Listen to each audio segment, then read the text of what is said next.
Yes, good morning and welcome to the TV Patel Higher Secondary English Medium English class. Yes, after the first completion of the poem My Mother at 66, you must have seen the video and have followed what the message that the writer Kamala Das convincingly trying to explain us. जैसे हमने वो story में देखा, मतलब आज आपको उसका message, significance of the title, importance of the title, वो सब कुछ पता चल गया होगा। आज हम बात करते हैं उसी पोएम के types of questions that are asked in the board exams that will make you sure that you will earn maximum marks out of it. हमारा एक सवाल ये भी है कि अगर पोएट्री में ज़्यादातर स्टेंजास होते हैं, उसको समझना और समझकर लिखना और उसके आंसर देना, 1 मार्क्स के सवाल को आप बहुत आसानी से अर्न कर सकते हो। ठीक वही पोएम उसका सेक्शन बी, जिसमें सवाल पूछा जाता है read the stanza and answer the questions given below it, वो 2 मार्क्स के सवाल होते हैं। दूसरा एक स्टेंजा 3 मार्क्स के सवाल से भी पूछा जाता है और उसके नीचे तीसरा एक सवाल होता है जिसमें 2 मार्क्स ईच का एक सवाल होता है।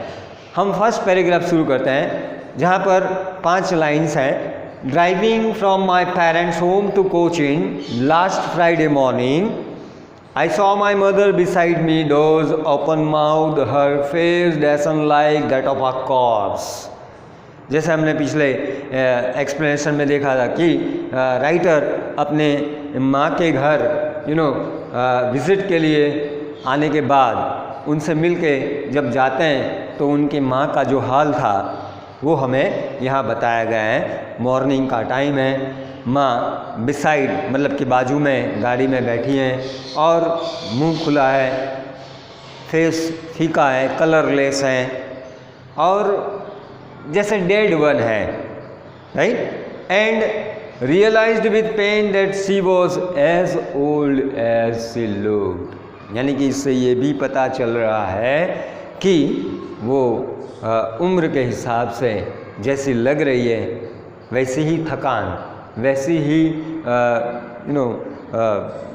तकलीफ, पेन उनके चेहरे से साफ दिखाई दे रही है। यही 4-5 लाइन्स के स्टेंजा से ये 2 सवाल पूछे गए हैं कि where was the poetess driving to, यानी कि कवियत्री कहाँ ड्राइव करके जा रही थी।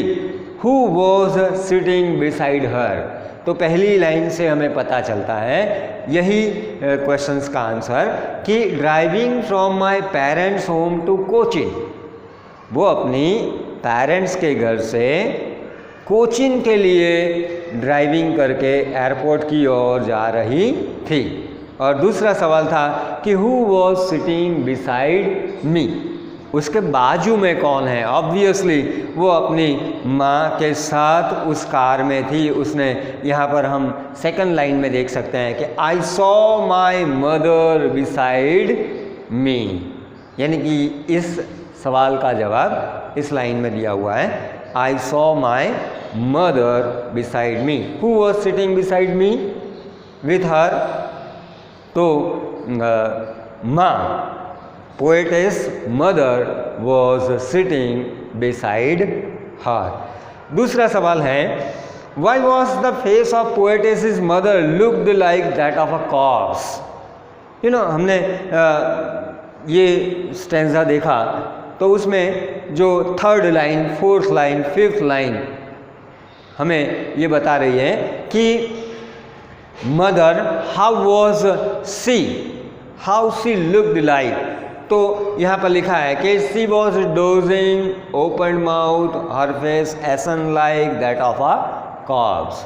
यानी कि इस सवाल का जवाब हमें थर्ड, फोर्थ और फिफ्थ लाइन से मिल जाता है कि the poetess mother looked like that of a corpse that refers through the line of open mouth, her face ashen like that of a corpse. Her face was ashen like, means it was colorless, pale, and it really remarks the growing age, or you can say the aging processor highlights the mother looked like that of a corpse. Here the 2 mark stanza comes to an end. Next stanza, where the poetess has written, she looked but soon put the thought away. उसने देखा पर उसने ये जो ख्याल था वो उसके दिमाग से बाहर निकाल दिया। फिर where had she shifted her thought and looked out at young trees sprinting.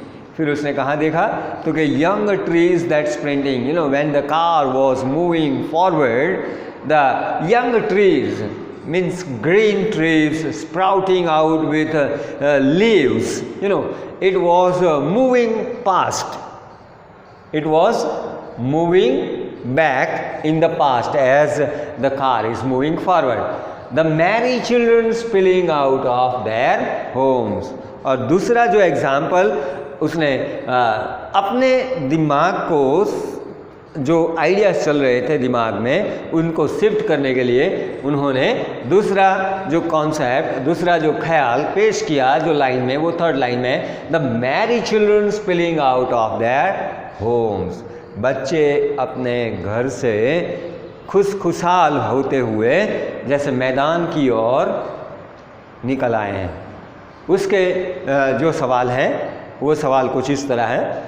पहला सवाल है, what did the poetess realise, what did the poetess realise, मतलब कवियत्री को इसमें क्या अंदाज़ा लगता है, क्या ख्याल आ जाता है।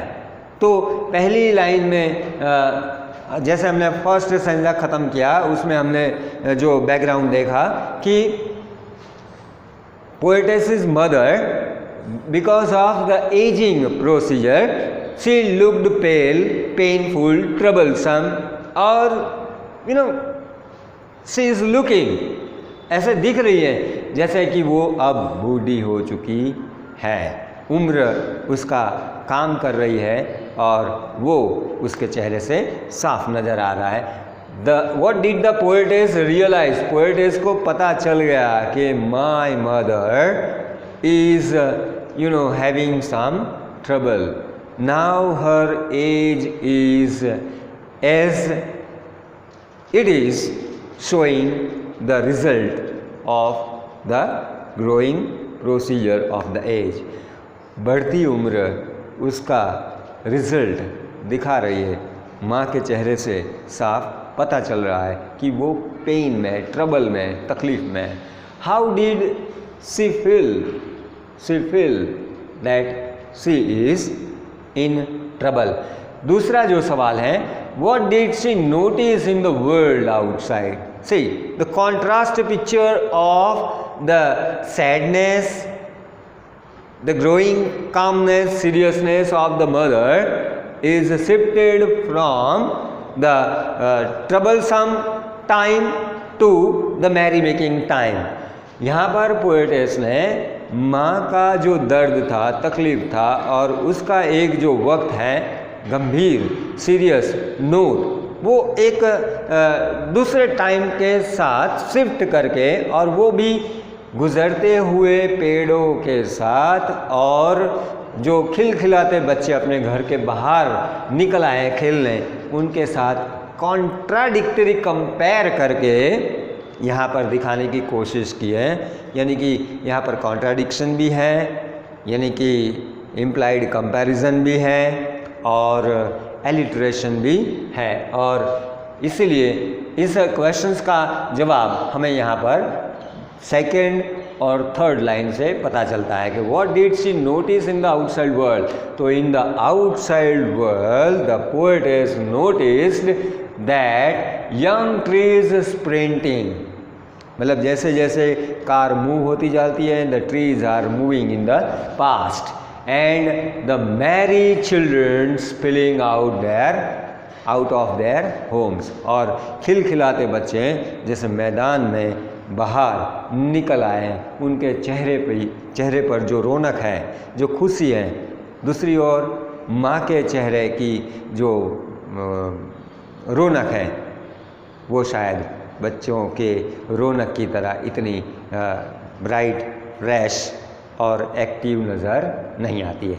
ये एक कॉन्ट्राडिक्टरी सीन यहाँ पर पोएट ने क्रिएट करने की कोशिश की है, और ये read the stanza type questions यहाँ पर ख़त्म होते हैं। आज हम 2 मार्क्स के इस स्टेंजा रीडिंग से ये पता करने की कोशिश करें कि कैसे स्टेंजा को रीड करना चाहिए, मीनिंग्स और alliteration, figures of speech, simile, comparison, contradiction, ये सब को जोड़ तोड़ के ये सवाल के जवाब हमें पूरे करने चाहिए।